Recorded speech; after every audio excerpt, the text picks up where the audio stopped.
নমস্কার বন্ধুরা, রান্নার ইচ্ছেতে আপনাদের স্বাগত। আজকে আমি আপনাদেরকে ধাবা স্টাইলে কি করে তড়কা করে ডিম তড়কা আমি সেটাই আপনাদেরকে দেখাচ্ছি। আমি এখানে দু রকম তড়কার ডাল নিয়েছি। আমি এখানে বিউলির ডাল কালোটা যেটা সেটা নিয়েছি, খোসাওয়ালা বিউলির ডাল কালো, সেটা আমি নিয়েছি 100। আর এইটা মেপেই আমার এটা 100-র বাটি, এটা মেপেই আমি এখানে সবুজ মুগ ডালও খোসাওয়ালা সেটা আমি নিয়েছি। অবশ্য মুগ ডাল তো গোটাগুলো এতে খোসাই থাকে সবই। এই দুটোকে আমি একটু ভিজিয়ে রাখবো, ভালো করে ধুয়ে আমি আপনাদেরকে দেখাচ্ছি। তারপরে আমি একটু এই দু ঘন্টা মতন আমি একটু ভিজিয়ে রাখলে এই কি সিটিটা একটু তাড়াতাড়ি হবে। সেদ্ধটা ভিজানো হয়ে গেছে। এবার আমি এগুলোকে প্রেসার কুকারে দিয়ে আমি এবার সিটি দেবো। এটাতে কিন্তু আমি কিছুই দেবো না, নুন টুন কিচ্ছু দেবো না, শুধু এটা দিয়ে আমি এবার জল দিয়ে সিটি দিয়ে নেবো। কী করে ধাবা স্টাইলে করছি সেটাই আপনারা দেখবেন। তরকার ডালটা সিদ্ধ হয়ে গেছে, এবার আমি কড়া বসিয়ে দিয়েছি। এবার কি করে পারফেক্ট ওটা করতে হয়, মানে ধাবা স্টাইল আমি বলেছি, সেভাবে কীভাবে করবো আমি সেটাই আপনাদের সঙ্গে শেয়ার করব। আমি প্রথমে দুটো ডিমকে আমি প্রথমে একটু ঝুড়ো করে দিচ্ছি। আমি সামান্য একটু তেল দিয়ে দিলাম।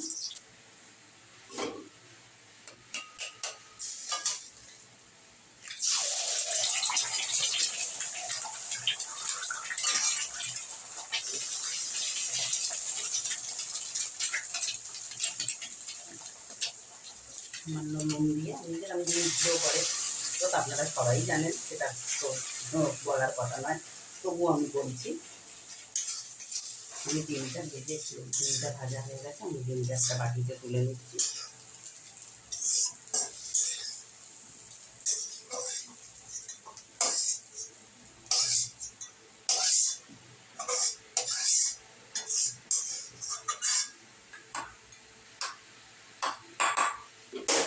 ডিমের কিন্তু কোনো মাপ নেই, আপনারা আপনাদের যতটা তড়কা করবেন ততটা দেখে বুঝে ডিম দেবেন। আমি কিন্তু এখানে তেলের পরিমাণও খুব বেশি দেবো না, কেন আমি লাস্টে তড়কা লাগাবো। তড়কায় তো তড়কা লাগানোটাই মাস্ট, তা না হলে তো স্বাদ আসবে না। সেই জন্যই আমি কিন্তু তার অনুপাতেই আমি হাফ চামচ রসুন কুচি করে নিয়েছি, আমি হাফ চামচ আদা কুচি করে নিয়েছি। এখানে আমি কিছুটা কাঁচা লঙ্কাও কুচি করেছি, আর একটা মাঝারিও নয় আবার খুব বেশি বড়ও নয়, একটা মিডিয়াম সাইজের টমেটো আমি কুচি করে রেখেছি। এবার আমি প্রথমেই কিন্তু রসুন কুচি আর আদা কুচিটা তেলে দিয়ে দিচ্ছি। যেহেতু এটা খাবার স্টাইল, সবাই কিন্তু আদা রসুনের শুধু পেস্ট দিয়েই বানায়। আমি যেহেতু ধাবা স্টাইলে বানাচ্ছি, সেই জন্য আমি একদম ওই রকমই পারফেক্ট যাতে হয়, সেই জন্যই আমি কিন্তু এইরকমভাবে তৈরি করছি। এবার আমি আদা কুচিটা দিয়ে দেবো।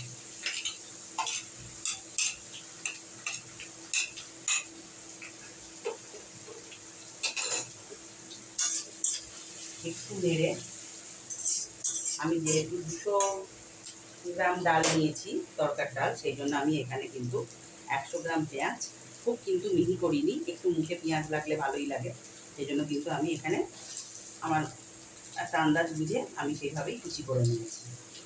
আপনারা আপনাদের মতন করেই স্লাইস করে নেবেন।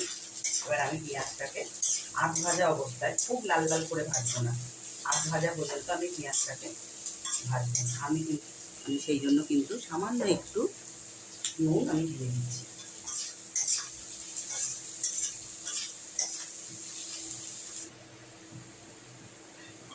দেখুন আমার কিন্তু পেঁয়াজটা অলমোস্ট নরম হয়ে গেছে, প্লাস একটু কালারটাও চেঞ্জ হয়ে গেছে।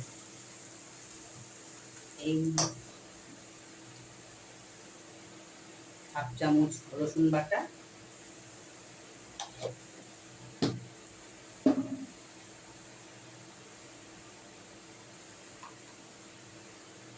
আর হাফ চামচ আদা বাটা আমি দিয়ে দিলাম।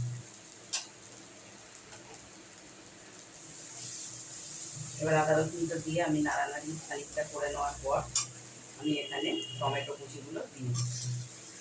আমি একটা মাঝারি সাইজের টমেটো কেটে রেখেছিলাম, কুচি করে দিয়ে দিলাম। আর তার সঙ্গে আমি একটু কাঁচা লঙ্কা কুচি, বেশ খানিকটাই করেছি, কারণ আমি এখানে বেশি শুকনো লঙ্কা ব্যবহার করবো না।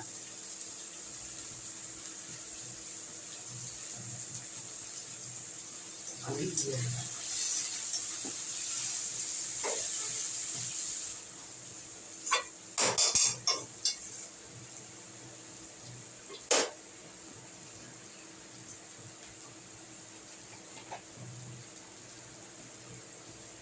এবার এখানে পরিমাণ মতন আমার যে ছোট চামচ 1 চামচ আমি চুড়ো চুড়ো হলুদ দিয়ে দিলাম।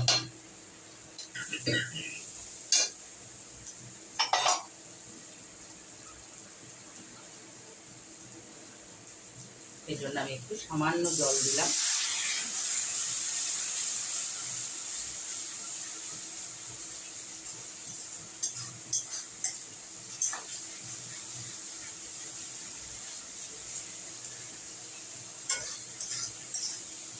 আমার আদা রসুনের গন্ধের যে একটা উগ্র গন্ধ সেটাও চলে গেছে। এবার আমি তরকাটা যে সেদ্ধ করে রেখেছি আমি এবার তরকাটা এর মধ্যে দিয়ে দিলাম। তরকার ডালটা সরি। এবার আমি তরকার ডালটা দিয়ে আর এই মশলার সঙ্গে একটু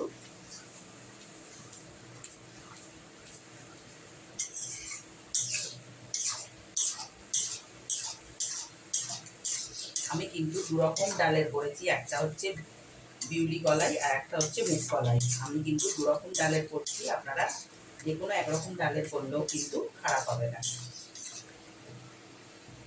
এবার আমি কিন্তু পরিমাণ মতন নুনটা আমি দিয়ে দিচ্ছি।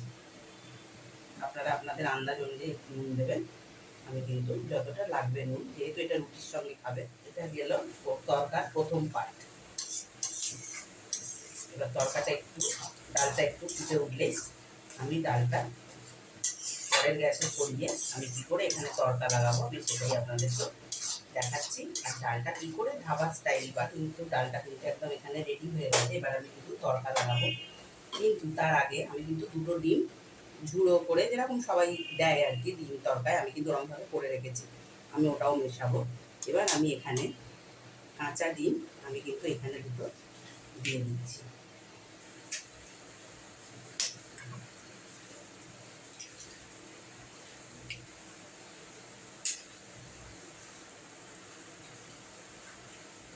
এই ডিম দুটো দেওয়ার কারণে এখানে কি মানে জিনিস হবে সেটাই আপনাদেরকে আমি দেখাচ্ছি। ধাবাতেও ঠিক এই স্টাইলে ডিম ওরা অ্যাড করে তরকাতে।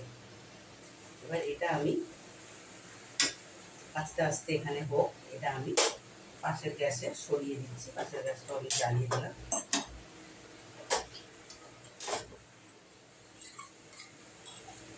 আমি এখানে বড় চামচে 1 চামচ আমি এখানে গাওয়া ঘি আমি দিয়ে দিচ্ছি।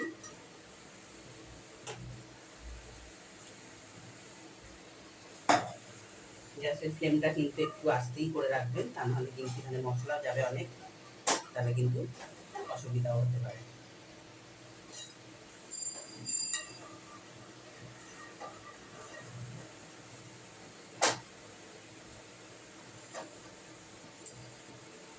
আমি কিন্তু যতটা করছি আমি সেই আন্দাজ করেই কিন্তু আমি ঘিটা দিলাম। এবার আমার ঘিটা গরম হতে হতেই আমি এখানে প্রথমেই আমি খানিকটা কাসুরি মেথি নিয়ে নিয়েছি আন্দাজ করে।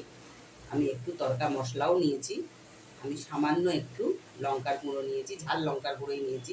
আমি কিন্তু ওখানে ঝাল লঙ্কার গুঁড়ো দিইনি তৈরির সময়, কাঁচা লঙ্কা দিয়েছি আর সামান্য একটু গরম মশলা। আমি প্রথমে কাসুরি মেথিটা দিয়ে দেবো।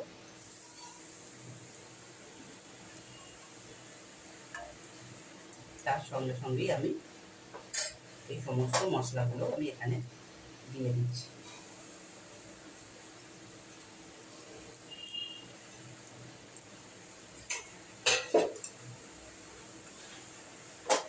মশলাগুলো থেকে একটা খুব সুন্দর গন্ধ বেরোচ্ছে, এত সুন্দর গন্ধ পুরো যেন মনে হচ্ছে আমার রান্নাঘরটাই একটা ধাবার যে রান্না হয় সেইখানকার মতন হয়ে গেছে। দেখুন আমার ডিমগুলো কিন্তু কি সুন্দর হয়ে গেছে। এবার আমি এখানে এই মশলাটা অ্যাড করে দিলাম।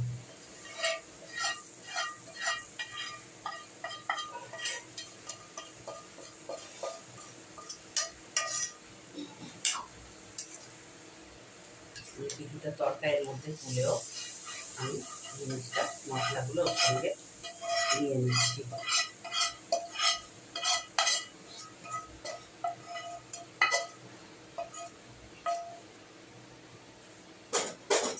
দেখুন আমার কিন্তু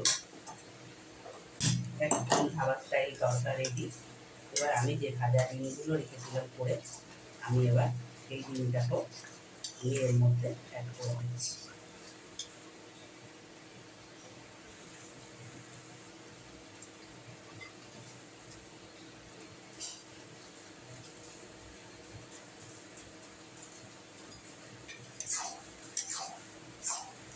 আপনাদের যদি আমার এই যে রান্নাটা ভালো লেগে থাকে আমার চ্যানেলটাকে সাবস্ক্রাইব করবেন, ওটি অবশ্যই কমেন্ট করে জানাবেন, আর লাইক শেয়ার তো করবেনই, এটা তো আর কিছু বলার নেই। কিন্তু বন্ধুরা আমি বুঝতে পারছি না আমার রান্না আপনাদের ভালো লাগছে কিনা বা কেমন লাগছে, মানে কি বলবো, আপনারা করে দেখছেনও কিনা আমার রান্না সেটাও আমি বুঝতে পারছি না, কেন আপনারা কেউ আমাকে কমেন্ট করে জানাচ্ছেন না। সেই জন্য আমি আপনাদেরকে রিকোয়েস্ট করছি আমাকে কমেন্ট করে জানাতে। দেখুন আমার পুরো ধাবা স্টাইল তরকা একদম রেডি। যদি আমি যদি আপনাদের খাওয়াতে পারতাম তাহলে তো আমার খুবই ভালো লাগতো, তাহলে আপনারা বুঝতে পারতেন সত্যি কথাই ধাবা স্টাইল তরকা হয়েছে কিনা। আমার রান্না রেডি, আমি এবার আপনাদেরকে পরিবেশন করে দেখাচ্ছি।